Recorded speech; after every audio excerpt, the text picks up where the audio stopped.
আজকে আমি বানাবো নরম তুলতুলে মিল্ক পুডিং। এটা শুধুমাত্র কর্নফ্লাওয়ার দিয়ে বানাবো। মিল্ক পুডিং বানানোর জন্য দুধ নিয়েছি, লিকুইড দুধ। একটা পাত্রে কিছুটা লিকুইড দুধ ঢেলে নেব। ওর মধ্যে 3 চামচ কর্নফ্লাওয়ার দিয়ে দেব। কর্নফ্লাওয়ারটা ভালো করে দুধের মধ্যে মিশিয়ে নেব। মেশানো হয়ে গেছে, এখন এটা রেখে দেব। কড়াইতে দুধ গরম বসিয়ে দেব। দুধটা হালকা গরম হলে ওর মধ্যে গুঁড়ো দুধ মিশিয়ে দেব। দুধটা হালকা গরম হলে ওর মধ্যে গুঁড়ো দুধ মেশাতে হবে, তাহলে ভালোভাবে মিশিয়ে যাবে। বেশি গরম হলে ডেলা পেকে যাবে দুধটা।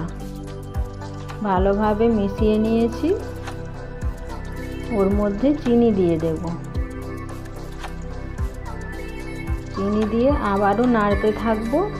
দুধটা যখন একটু মরে আসবে তখন ওর মধ্যে ভ্যানিলা দিয়ে দেব। ভ্যানিলা এসেন্স দিলে গন্ধটা খুব সুন্দর হবে পুডিংয়ের। আবারও নাড়তে থাকবো। দুধটা বেশ কিছুক্ষণ নাড়তে হবে। এরপর গুলে রাখা কর্নফ্লাওয়ার দিয়ে দেব। কর্নফ্লাওয়ার দেওয়ার পরে নাড়া বন্ধ করা চলবে না, তাহলে ডেলা পেকে যাবে। অনবরত নেড়ে যেতে হবে। নেড়ে নেড়ে যখন ঘন হয়ে আসবে তখন উনুন থেকে কড়াইটা নামিয়ে নেব।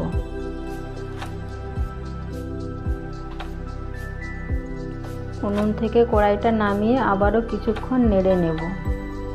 এরপর একটা প্লাস্টিকের বোতল কেটে নিয়েছি, ওর মধ্যে কিছুটা ঘি লাগিয়ে নেব।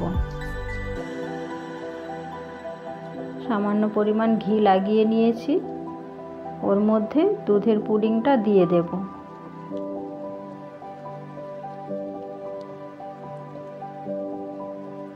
অল্প অল্প করে দিয়ে ভরে নিয়েছি।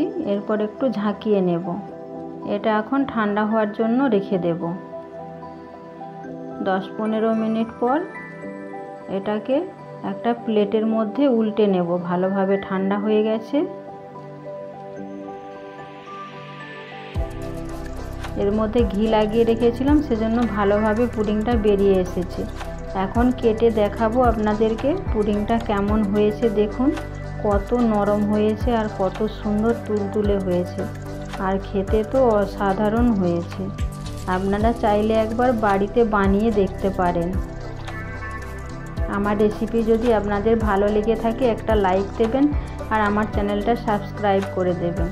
তৈরি হয়ে গেল আমার আজকের রেসিপি মিল্ক পুডিং।